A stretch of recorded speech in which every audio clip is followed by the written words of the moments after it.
என்ன மக்களே, இன்னைக்கு தென்றலே மெல்ல பேசு சீரியல் எப்படி போகுதுன்னு பாத்தீங்களா? நெஞ்சை பிழியும் அளவுக்கு ஏகப்பட்ட எதிர்பார்ப்புகளோடவும் நிறைய வலிகளோடவும் இன்னைக்கு எபிசோட் முடிஞ்சிருக்கு. நம்ம வருண் மற்றும் தென்றல் வாழ்க்கையில இப்படி ஒரு பெரிய புயல் அடிக்கும்னு யாருமே எதிர்பார்த்து இருக்க மாட்டாங்க. உண்மையிலேயே இன்னைக்கு நடந்த ஒவ்வொரு விஷயமும் நம்ம மனச ரொம்ப பாரமாக்கிடுச்சு. கூடவே இருந்து நம்பிக்கை துரோகம் பண்றது எவ்வளோ பெரிய வலின்னு இன்னைக்கு தென்றல் மூலமா வருண் ஃபீல் பண்ணிருக்காரு. ஆனா அது உண்மையான துரோகமா இல்ல தென்றல் மேல போடப்பட்ட பழியான்னு நாம இன்னைக்கு முழுசா பார்க்க போறோம். வாங்க இன்னைக்கு சீரியல்குள்ள போகலாம்.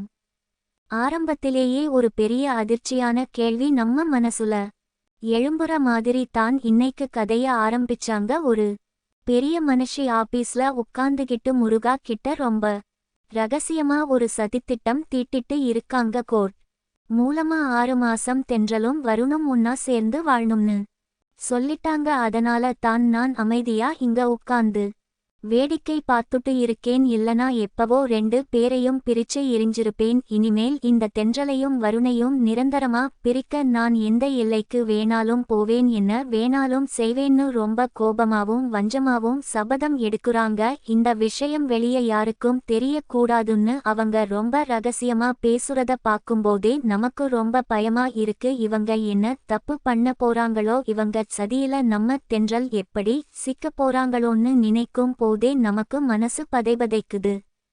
அடுத்த சீன்ல பாத்தீங்கன்னா நம்ம வருண் அவரோட நண்பர்கள் கூட ரூம்ல உட்கார்ந்துட்டு இருக்காரு. வருண் ரொம்ப சோர்வா இருக்குறத பார்த்து அவரோட நண்பர்கள் ரொம்ப வருத்தப்படுறாங்க. வருண் ஒரு குழந்தைக்கு அப்பாவா ஆகப்போறாரு. அவர் ஒரு பொறுப்பான அப்பாவா இருந்து குடும்பத்தை காப்பாத்தணும். ஆனா இப்போ தெருவா போய் மாவு பாக்கெட் போட்டுக்கிட்டு இருக்காரு. இது என்ன நியாயம்னு நண்பர்கள் பேசிக்கிறாங்க. வருண் ரொம்ப எமோஷனலா இருக்குறத பார்த்து எல்லாரும் கவலைப்படுற நேரத்துல அங்க கரெக்டா ஒரு பச்சை கலர் சேலை கட்டுன ஒரு பொண்ணு உள்ள வராங்க. அவங்க உள்ள வந்த உடனே வருண் கிட்ட ரொம்ப கோபமா சண்டை போடுறாங்க. அவங்க சொல்ற ஒவ்வொரு வார்த்தையும் வருண் மனச ரொம்ப காயப்படுத்துது. தென்றல் கையில எந்த அடியும் படல. அவங்க கை நல்லா தான் இருக்கு. உன்னை ஏமாத்திட்டு அவங்க 6 மாசமா கை உடைஞ்ச மாதிரி நாடகம் ஆடுறாங்கன்னு அந்த பொண்ணு வருண் கிட்ட சொல்றாங்க. இத கேட்ட உடனே நம்ம வருண் ரொம்ப கோபப்படுறாரு. என் தென்றல் அப்படிப்பட்ட பொண்ணு கிடையாது, அவ என்னைக்குமே என்கிட்ட போய் சொல்ல மாட்டான்னு வருண் ரொம்ப ஆவேசமா சண்டை போடுறாரு. ஆனா அந்த பொண்ணு நான் சொல்றது உண்மைதான், வேணும்னா என் கூட வந்து நேர்ல பாரு, தென்றல் கை நல்லா இருக்குறத நான் நிரூபிச்சு காட்டுறேன்னு சொல்லி வருணுக்கு ஒரு சவால் விடுறாங்க. இத தொடர்ந்து அடுத்த காட்சியில நம்ம தென்றல் அவங்க வீட்ல உட்கார்ந்து ஒரு கையால ரொம்ப கஷ்டப்பட்டு மாவு ரெடி பண்ணிட்டு இருக்காங்க. அவங்க வலியை பொறுத்துக்கிட்டு வேலை செய்றத பார்க்கும்போது நமக்கு கண்ணுல தண்ணி வந்துடுது. அந்த நேரத்துல தென்றல் போனுக்கு ஒரு கால் வருது. அந்த பச்சை கலர் சேலை கட்டுன பொண்ணு தான் போன் பண்ணி தன் பேரை சுமதி மாத்தி சொல்லிட்டு, நாளைக்கு என் வீட்ல ஒரு விசேஷம் இருக்கு, அதுக்கு 20 கிலோ மாவு பாக்கெட் வேணும்னு கேக்குறாங்க. நம்ம தென்றல் ரொம்ப சந்தோஷப்பட்டு கண்டிப்பா தரேன்னு சொல்றாங்க. ஆனா அந்த பொண்ணு அட்வான்ஸ் பணத்தை வாங்கிக்க நீங்க பெருமாள் கோவில் கிட்ட இருக்கிற பால் பூ கிட்ட வரணும்னு சொல்லி ஒரு பெரிய வலையை விரிக்கிறாங்க. தென்றல் எந்த விதமான சந்தேகமும் இல்லாம சரி நான் வரேன்னு சொல்லிட்டு போன் வைக்கிறாங்க. அந்த பொண்ணு சொன்ன இடத்துக்கு நம்ம வருண் அவரோட நண்பர்கள் எல்லாரும் வந்து மறைஞ்சு நின்னு வேடிக்கை பாக்குறாங்க. கொஞ்ச நேரத்துல நம்ம தென்றல் அவங்க வண்டியில அங்க வராங்க.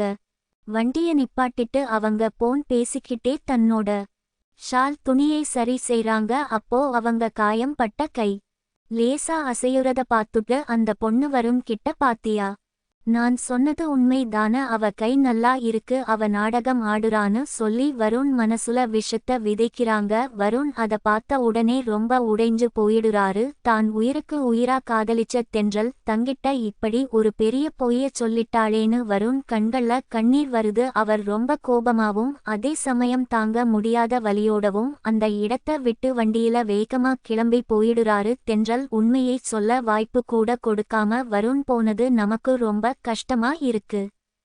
இதுக்கு அப்புறம் நடக்குற சீன் தான் எபிசோட்லயே ரொம்ப எமோஷனலான தருணம். வருண் நேரா ஒரு பார்க்குக்கு போறாரு.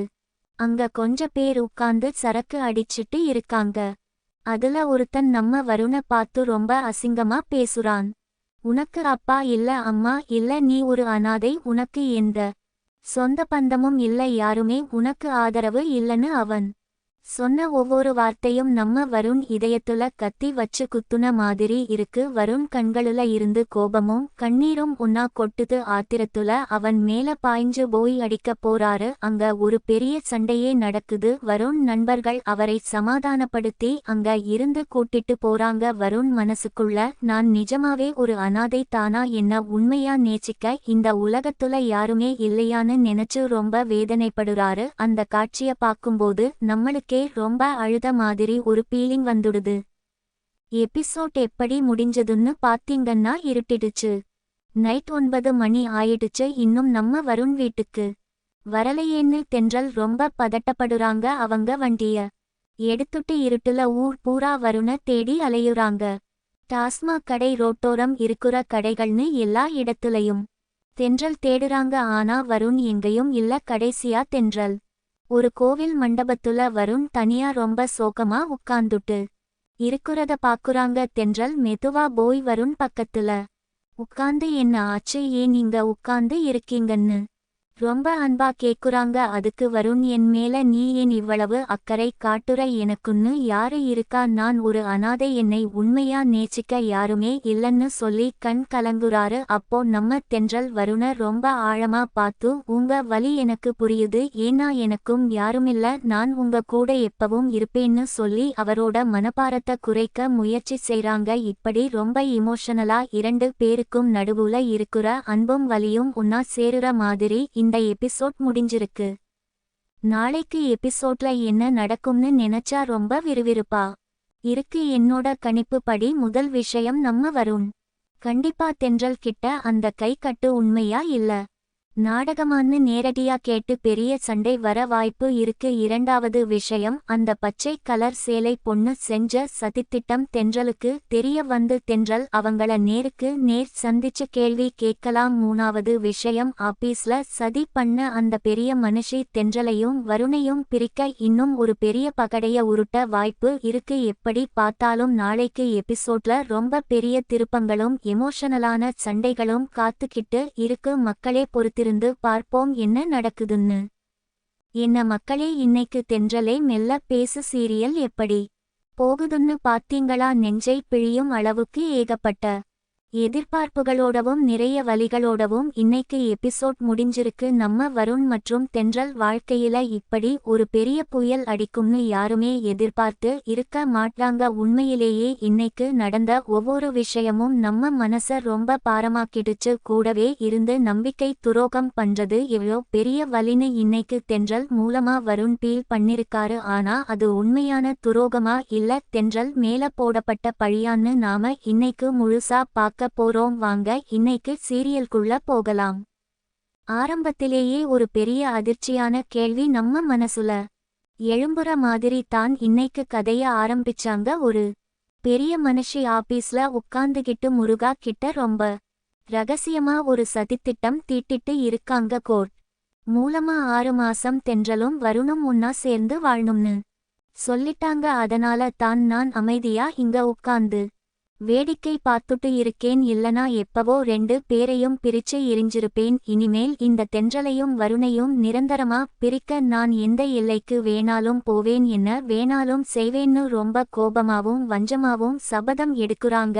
இந்த விஷயம் வெளியே யாருக்கும் தெரியக்கூடாதுன்னு அவங்க ரொம்ப ரகசியமா பேசுறத பார்க்கும்போதே நமக்கு ரொம்ப பயமா இருக்கு. இவங்க என்ன தப்பு பண்ண போறாங்களோ, இவங்க சதியில நம்ம தென்றல் எப்படி சிக்க போறாங்களோன்னு நினைக்கும் போதே நமக்கு மனசு பதைபதைக்குது.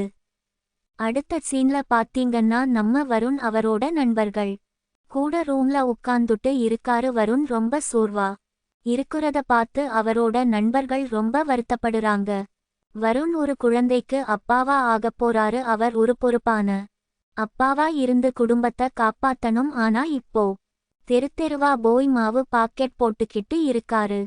இது என்ன நியாயம்னு நண்பர்கள் பேசிக்கிறாங்க. வருண் ரொம்ப எமோஷனலா இருக்குறத பார்த்து எல்லாரும் கவலைப்படுற நேரத்துல அங்க கரெக்டா ஒரு பச்சை கலர் சேலை கட்டுன ஒரு பொண்ணு உள்ள வராங்க. அவங்க உள்ள வந்த உடனே வருண் கிட்ட ரொம்ப கோபமா சண்டை போடுறாங்க அவங்க சொல்ற ஒவ்வொரு வார்த்தையும்.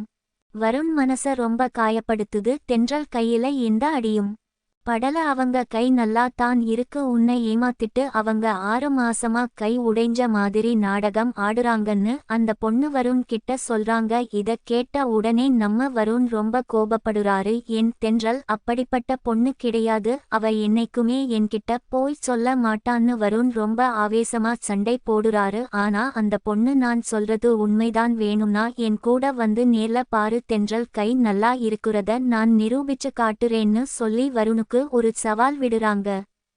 இத தொடர்ந்து அடுத்த காட்சியில நம்ம தென்றல் அவங்க வீட்ல உட்கார்ந்து ஒரு கையால ரொம்ப கஷ்டப்பட்டு மாவு ரெடி பண்ணிட்டு இருக்காங்க. அவங்க வலியை பொறுத்துக்கிட்டு வேலை செய்றத பாக்கும்போது நமக்கு கண்ணுல தண்ணி வந்துடுது. அந்த நேரத்துல தென்றல் போனுக்கு ஒரு கால் வருது. அந்த பச்சை கலர் சேலை கட்டுன பொண்ணு தான் போன் பண்ணி தன் பேரை சுமதி மாத்தி சொல்லிட்டு, நாளைக்கு என் வீட்ல ஒரு விசேஷம் இருக்கு, அதுக்கு 20 கிலோ மாவு பாக்கெட் வேணும்னு கேக்குறாங்க. நம்ம தென்றல் ரொம்ப சந்தோஷப்பட்டு கண்டிப்பா தரேன்னு சொல்றாங்க. ஆனா அந்த பொண்ணு அட்வான்ஸ் பணத்தை வாங்கிக்க நீங்க பெருமாள் கோவில் கிட்ட இருக்கிற பால் பூ கிட்ட வரணும்னு சொல்லி ஒரு பெரிய வலையை விரிக்கிறாங்க. தென்றல் எந்த விதமான சந்தேகமும் இல்லாம சரி நான் வரேன்னு சொல்லிட்டு போன் வைக்கிறாங்க. அந்த பொண்ணு சொன்ன இடத்துக்கு நம்ம வருண் அவரோட நண்பர்கள் எல்லாரும் வந்து மறைஞ்சு நின்னு வேடிக்கை பாக்குறாங்க. கொஞ்ச நேரத்துல நம்ம தென்றல் அவங்க வண்டியில அங்க வராங்க. வண்டிய நிப்பாட்டிட்டு அவங்க போன் பேசிக்கிட்டே தன்னோட ஷால் துணியை சரி செய்றாங்க. அப்போ அவங்க காயம் பட்ட கை லேசா அசையுறத பார்த்துட்டு அந்த பொண்ணு வருண் கிட்ட, பாத்தியா, நான் சொன்னது உண்மை தான, அவ கை நல்லா இருக்கு, அவ நாடகம் ஆடுறான்னு சொல்லி வருண் மனசுல விஷத்த விதைக்கிறாங்க. வருண் அத பார்த்த உடனே ரொம்ப உடைஞ்சு போயிடுறாரு. தான் உயிருக்கு உயிரா காதலிச்ச தென்றல் தங்கிட்ட இப்படி ஒரு பெரிய பொய்ய சொல்லிட்டாளேன்னு வருண் கண்கள்ல கண்ணீர் வருது. அவர் ரொம்ப கோபமாவும் அதே சமயம் தாங்க முடியாத வலியோடவும் அந்த இடத்த விட்டு வண்டியில வேகமா கிளம்பி போயிடுறாரு. தென்றல் உண்மையை சொல்ல வாய்ப்பு கூட கொடுக்காம வருண் போனது நமக்கு ரொம்ப கஷ்டமா இருக்கு. இதுக்கு அப்புறம் நடக்குற சீன் தான் எபிசோட்லயே ரொம்ப எமோஷனலான தருணம். வருண் நேரா ஒரு பார்க்குக்கு போறாரு. அங்க கொஞ்ச பேர் உட்கார்ந்து சரக்கு அடிச்சிட்டு இருக்காங்க. அதுல ஒருத்தன் நம்ம வருண பார்த்து ரொம்ப அசிங்கமா பேசுறான். உனக்கு அப்பா இல்ல, அம்மா இல்ல, நீ ஒரு அனாதை, உனக்கு எந்த சொந்த பந்தமும் இல்ல, யாருமே உனக்கு ஆதரவு இல்லன்னு அவன் சொன்ன ஒவ்வொரு வார்த்தையும் நம்ம வருண் இதயத்துல கத்தி வச்சு குத்துன மாதிரி இருக்கு. வருண் கண்களுல இருந்து கோபமும் கண்ணீரும் ஒன்னா கொட்டுது. ஆத்திரத்துல அவன் மேல பாய்ஞ்சு போய் அடிக்க போறாரு. அங்க ஒரு பெரிய சண்டையே நடக்குது. வருண் நண்பர்கள் அவரை சமாதான